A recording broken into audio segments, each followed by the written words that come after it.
Hello everyone, so welcome अस nursing classes. तो आज की क्लास में हम डिस्कस करने वाले हैं ग्रोथ एंड डेवलपमेंट। तो हमें ग्रोथ एंड डेवलपमेंट बहुत ही सिमिलर लगता है, बट ऐसा नहीं है, ये दोनों बहुत ही डिफरेंट है। तो हम यहाँ पर डिस्कस करेंगे ग्रोथ क्या होता है, डेवलपमेंट क्या होता है। तो फर्स्टली हम यहाँ देखते हैं ग्रोथ। तो हम ग्रोथ में देखते हैं कि जो हमारी बॉडी में या फिर जो फिजिकल साइज में जो चेंज होता है ड्यू टू सेल डिवीजन, उसे हम ग्रोथ बोलते हैं। जैसे कि या फिर हम बोल सकते हैं जो हमारी बॉडी में क्वांटिटेटिव चेंजेस देखने को मिलता है उसे हम ग्रोथ बोलते हैं।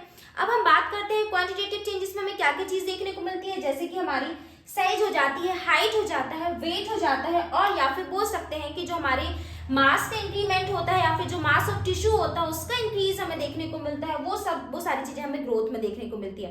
तो सिंपली हम यहाँ बोल सकते हैं कि जो हमारे फिजिकली इंक्रीमेंट देखना या फिर जो हमारे हाइट, साइज एंड वेट में जो इंक्रीजमेंट देखने को मिलता है, क्वांटिटेटिव जो हमें यहाँ पर चेंजेस देखने को मिलते हैं, वो हमारे ग्रोथ में आ जाते हैं। नेक्स्ट हम बात करते हैं डेवलपमेंट की। तो डेवलपमेंट हम देखते हैं कि यहाँ पर हमें जो क्वालिटेटिव जो चेंजेस देखने को मिलता है वो हमारे डेवलपमेंट के अंदर आ जाता है।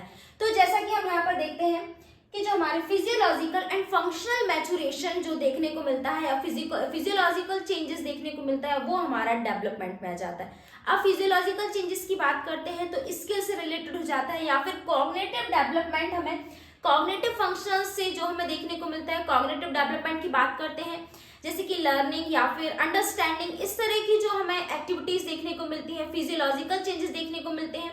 लाइक दैट यहाँ पर देखते हैं विजन, हियरिंग, मोटर स्किल, जैसे कि हमने देखा gross motor and fine motor. तो हमारा जैसे कि फर्स्ट एग्जांपल हम बात करते हैं एक बेबी के, तो बेबी की साइज के साथ साथ उसकी हाइट, वेट के साथ साथ जो उसकी एक्टिविटीज भी हमें देखने को मिलती है ना, वो हमारा डेवलपमेंट में देखने को मिलता है। तो हम सिंपली बात करते हैं जो उसकी हाइट या फिर वेट जो हमारा बढ़ रहा है वो ग्रोथ के अंदर आ जाएगा। और इसके अलावा जो उनकी एक्टिविटीज होंगी लाइक दैट उनका बैठना, खड़ा होना या फिर चलना, बात करना, बोलना, ये सारी चीज हमारे डेवलपमेंट में आ जाती है।